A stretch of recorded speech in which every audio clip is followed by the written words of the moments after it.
السلام علیکم۔ امید ہے آپ سب خیریت سے ہوں گے۔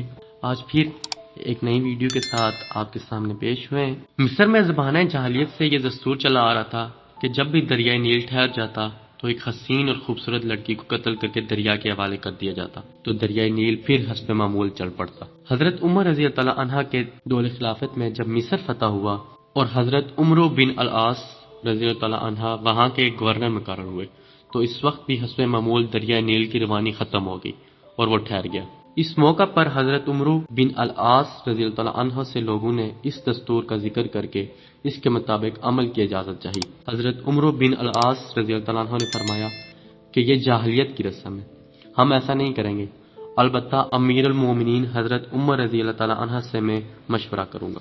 چنانچہ حضرت عمرو رضی اللہ تعالیٰ عنہ نے امیر المومنین کو خط لکھا اور اس واقعے کی پوری تفصیل بیان کر کے مشورہ چاہا۔ امیر المومنین حضرت عمر رضی اللہ تعالیٰ عنہ نے اس کے جواب میں دریا نیل کے نام ایک چٹھی روانہ فرمائی اور حضرت عمر رضی اللہ تعالیٰ عنہ کو لکھا کہ وہ چٹھی دریا نیل میں ڈال دیں۔ اس چٹھی کا مضمون کچھ اس طرح تھا، اللہ پاک کمی بیشی معاف کریں۔ اس چٹھی میں امیر المومنین حضرت عمر رضی اللہ تعالیٰ عنہ نے یہ لکھا کہ یہ اللہ کے بندے عمر کی طرف سے دریا نیل کے نام، اما بعد اگر تم اے دریائے نیل اپنے طرف سے جاری ہوتا تھا تو مت جاری ہو، اور اگر اللہ واحد و قہار نے تجھ کو جاری کیا تو ہم اسی سے سوال کرتے ہیں کہ وہ تجھ کو جاری کر دے۔ حضرت عمرو بن العاص رضی اللہ عنہ نے یہ چٹھی دریا نیل میں ڈال دی۔